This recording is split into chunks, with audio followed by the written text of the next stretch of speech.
Hello everyone, myself Dheeraj Kaushik, social science teacher. Welcome to my channel. सबसे पहले आप सबको रिपब्लिक डे की बहुत बहुत बधाई हो।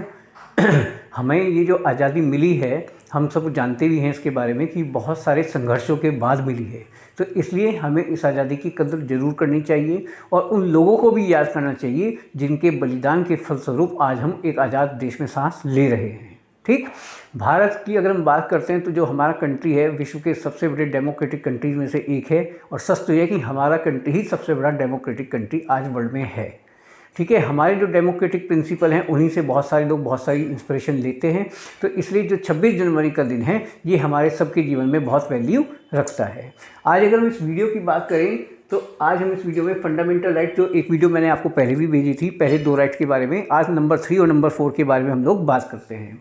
सबसे पहले इसमें लिखा हुआ है right against exploitation, then after right to freedom of religion. अगर हम बात करते हैं राइट अगेंस्ट एक्सप्लॉयटेशन की, तो इसका क्या मतलब हो गया? शोषण के खिलाफ अधिकार। यानी मैं और आप, कोई भी व्यक्ति भारत के किसी भी कोने में रहते हैं, अगर किसी भी तरीके से हमें लगता है कि भाई हमारा शोषण किया जा रहा है तो हम उसके खिलाफ आवाज़ उठा सकते हैं। इसमें 3 चीज़ें हम लोग जनरली जो है शामिल करते हैं: ट्रैफिकिंग, देन बेगार एंड देन चाइल्ड लेबर। देखिए, अगर ट्रैफिकिंग की हम बात करते हैं तो इसमें हम ऐसा भी मान सकते हैं कि जो महिलाएं और बच्चे होते हैं उन्हें जब गलत पर्पज से जो है ये एक तरीके से कहें कि भाई खरीदा और बेचा जाता है, इसी को हम ह्यूमन ट्रैफिकिंग के नाम से जानते हैं। पहले ये चीज़ हमारी जो नॉर्थ ईस्ट की स्टेट है वहाँ बहुत ज़्यादा फैली हुई थी, बाकायदा एक सिंडिकेट भी हम ये कह सकते हैं। इस तरह के जो लोग होते हैं वो इसमें जो है जुड़े हुए थे, लेकिन अब गवर्नमेंट ने इन सब चीज़ों को बहुत ज़्यादा कंट्रोल कर लिया है। तो इसे आप फिर समझ लें, ट्रैफिकिंग का मतलब है जहाँ आप इमोरल पर्पज के लिए जो है महिलाओं को और छोटे बच्चों की खरीद बेच पर काम करते हैं। देन आफ्टर अगर हम बात करते हैं बेगार, यानी कि बंधुआ मजदूरी भी आप इसे कह सकते हैं, या फोर्स लेबर भी आप इसको कह सकते हैं कि भाई मान लीजिए मुझे और आपको किसी ने काम पे लगा लिया, ठीक है, काम आपने पूरा ले लिया भाई, और उसके बाद पैसा देने से मना कर दिया, ठीक है ना। फिर उसके बाद अगर हम बात करते हैं चाइल्ड लेबर की, भारत में एक बहुत बड़ी समस्या के तौर पर इसे देखा जाता है।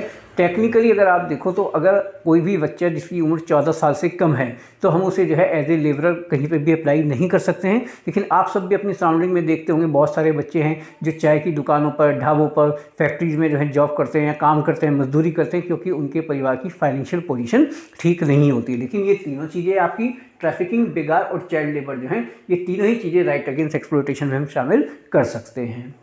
अगर बात करते हैं right to freedom of religion, यानी धार्मिक आज़ादी, भारत में ये बहुत बड़ी एडवांटेज जो है हम सबको दी गई है कि हम किसी भी धर्म को क्यों ना बिलोंग करते हो अपने रिलीजन के अकॉर्डिंग, ठीक है ना, जो भी हमारा रिलीजियस फेथ है उसको हम सब अप्लाई कर सकते हैं। इस बात के लिए कोई बाउंडेशन इंडियन गवर्नमेंट ने या हमारे कॉन्स्टिट्यूशन ने हमारे ऊपर नहीं लगाई है। भारत में तो एक बहुत बड़ा शब्द है जो हम लोग यूज़ करते हैं, ठीक है ना, जिसको हम कहते हैं सेकुलर, ठीक है ना। भारत जो है एक सेकुलर कंट्री के तौर पर वर्ल्ड मैप पे एस्टेब्लिश है, यानी एक ऐसा कंट्री जिसका ऑफिशियली कोई रिलीजन नहीं है। आप हिंदू हैं, आप मुस्लिम हैं, आप सिख हैं, आप ईसाई हैं, आप किसी भी धर्म को इंडिकेट करते हैं या किसी भी धर्म से आप बिलोंग करते हैं, आपको आज़ादी दी गई है अपने धर्म के अकॉर्डिंग अपने जीवन को चलाने की। कोई बाउंडेशन मेरे और आपके ऊपर नहीं लगाई गई है।